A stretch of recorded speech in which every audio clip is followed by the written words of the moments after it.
कहते हैं कहते हैं किसी जगह एक देहाती ने काफी भेड़ें पाल रखी थीं।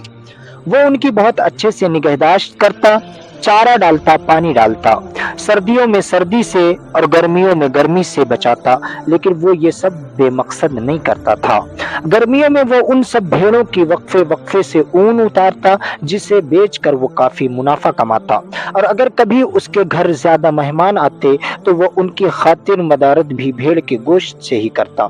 लेकिन उसका तरीका होता था कि वो कभी भी किसी भेड़ की ऊन उतारता या किसी को ज़बह करता तो अपनी हवेली से जरा दूर जाकर करता, ताकि दूसरी भेड़ों को उसका इल्म न हो, उन्हें मालूम न हो। अगरचे वो दूसरी भेड़ों के सामने न तो ऊन उतारता और न ही ज़िबा करता था, लेकिन जैसे ही कभी मालिक एक भेड़ को कान से पकड़कर बाहर ले जाता तो बाकी भेड़ें समझ जाती और दुआएं मांगती कि ऐ अल्लाह उनके साथी जिंदा वापस आ जाएं। और जब वो भेड़ अपनी ऊन उतरवाने के बाद खुशकिस्मती से जिंदा वापस आ जाते तो सब बहुत खुश होते कि चलो ऊन ही उतारा है, ज़िबा तो नहीं किया। लेकिन जब कभी मालिक किसी भेड़ को लेकर जाता और वो काफी देर तक वापस न आता तो बाकी भेड़ें खुद ही समझ जाते कि वो ज़िबा हो गई हैं।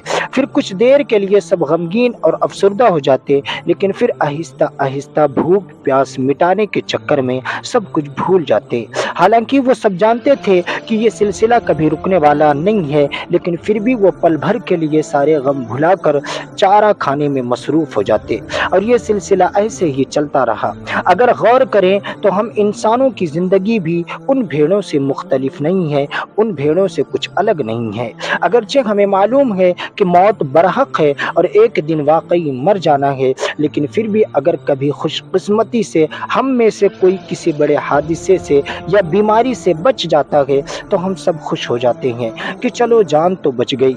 नाजरीन, अगर कभी खुदा न खास्ता कोई चल बसता है तो हम सब उसके गम में घड़ी भर के लिए गमगीन होते हैं, आंसू बहाते हैं, लेकिन फिर भेड़ों की तरह अपनी रोज़मर्रा ज़िंदगी की मसरूफियात में सब कुछ भुला कर फिर से दुनियादारी में मशगूल हो जाते हैं, और ये सिलसिला ऐसे ही चलता रहता है। अल्लाह हम सब को मौत की घड़ी को याद रखने और उसके लिए कमा हक़ हो तैयारी करने की तौफीक अता फरमाए।